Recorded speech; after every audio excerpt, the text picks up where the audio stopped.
आज श्री गोपालदास नीरज युग दृष्टा, गीत ऋषि और महान सदी के महान साहित्यकार, उनका जयंती है। तो उनकी जयंती पर उनकी ही एक दो मुक्तक रचनाएं सुनाने का प्रयास कर रहा हूँ, सुनिएगा।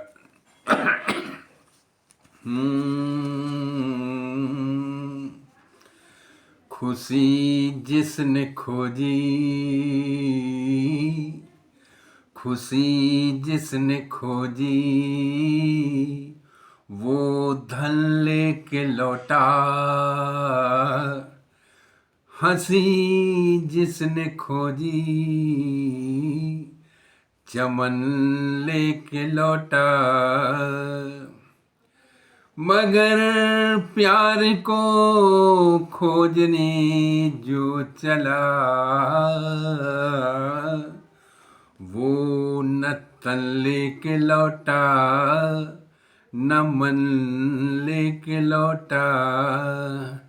मगर जो प्यार को खोजने चला, वो न तन लेके लौटा, न मन लेके लौटा। और देखिए, मृत्यु के विषय में लोग घबराते हैं। हकीकत तो ये है कि शाश्वत सत्य है, महामिलन है। बहुत बड़े दार्शनिक थे गोपालदास नीरज, और उनका दर्शन देखिए। मृत्यु के विषय में क्या कहते हैं कि कोई चला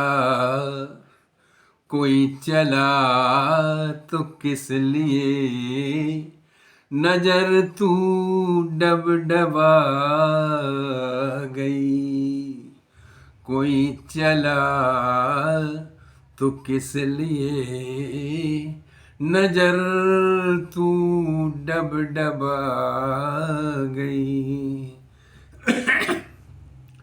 श्रृंगार क्यों सहम गया, उदासी क्यों ये छा गई। कोई चला तो किस लिए, नजर तू डबडबा गई। श्रृंगार क्यों सहम गया, उदासी क्यों ये छा गई।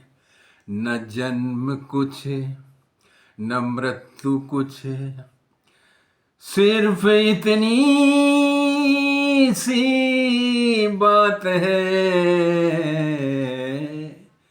कि किसी की आँख खुल गई, किसी को नींद आ गई। किसी की आँख खुल गई, किसी को नींद आ गई। और एक बहुत प्रेरणादायक गीत है, उसकी दो चार पंक्तियाँ सुना रहे हैं, सुनिएगा। उन जो प्रेरणा देते हैं टूटते हुए लोगों को, जो बहुत दुखी हो जाते हैं सारे संसार से, क्यों कहते हैं कि छुप छुप अश्रु बहाने वालों,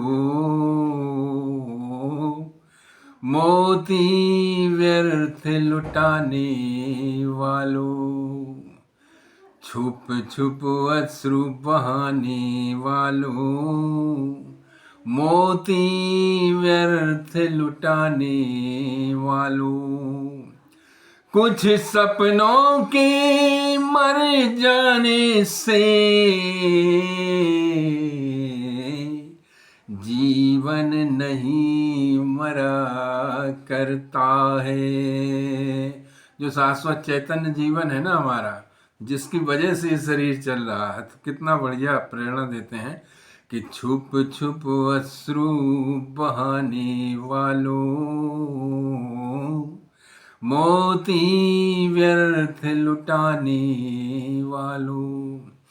कुछ सपनों के मर जाने से जीवन नहीं मरा करता है। तो ये उनके उनके बहुत इतना शायद थे कि सदी, इस सदी के कहें कि बल्कि सहस्त्राध, इस मतलब 1000 साल में शायद ऐसा साहित्यकार, कबीर के बाद दूसरा पढ़ा लिखा कबीर अगर कहा जाए तो रजनीश, ये क्या कहते हैं, रजनीश भी इनके सहपाठी रहे और सही मतलब साथ साथ सत्संगी रहे। तो वो उनके सारे बिल्कुल एकदम कबीराना सूफियाना अंदाज के मस्त फ़कीर कबीर ये थे। कबीर जैसे पढ़े लिखे कबीर नीरज जी, जो जिन्होंने हर कुरीत का विरोध करते हुए और बहुत अच्छा साहित्य दर्शन हम लोगों को सरल करके सिखाया, और उनकी प्रेरणा से हम लोग आगे बढ़ रहे हैं। नमस्कार।